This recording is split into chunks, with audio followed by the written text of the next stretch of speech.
Lest we forget, the Third Mainland Bridge reopening is only temporal. The closure in the first place happened because the bridge is once again showing sign of weakness in certain parts of this Africa's second longest bridge. So what is the key takeaway? Since the commissioning, this is about the third time major repairs will be conducted. Therefore, it calls to concern the state of older bridges scattered across the metropolis. What do we have here? Like a pair of large eyeglasses, a Dole Bridge, built in the 50s, has this to show for its aging, unattended body structure.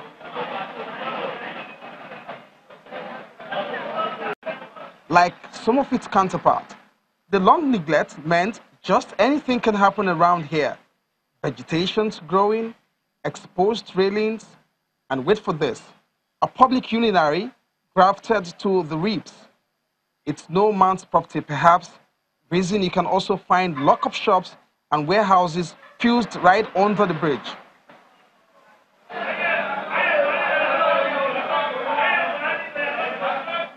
So how much should we be worried of these defects?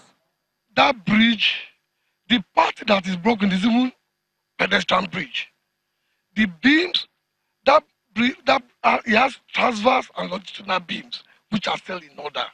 So the bridge is stable, and then there's no cause for alarm.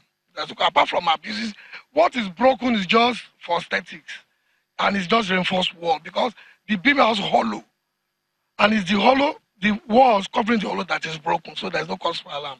Really? It doesn't take too much to see that our infrastructure is decaying rapidly.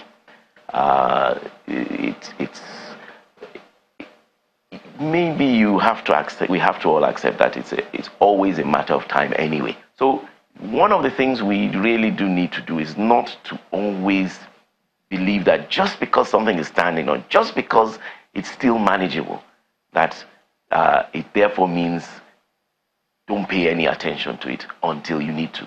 Engineering solutions are about data collection and analysis. These days, it's almost a norm to find trucks comfortably lying on the deck of bridges, with no consequences to the owners and drivers. When you turn a driveway into a parking, it deteriorates, because at that point, they will change oil, they will change diesel, they will eat there, they will do, because it's now a living place, it's not a home. They will drink water, they will throw it, they will litter. Eventually, there will be growth in the crevices. The traffic adjustments and inconveniences faced during the 3 days temporary closure of the Third Mainland Bridge clearly speaks to the need to start considering an attention to remediate and make fit alternative routes and bridges, because before the year runs out, there will be calls to service when actual work on the Third Mainland Bridge gets underway. Olu Phillips, Channels Television News.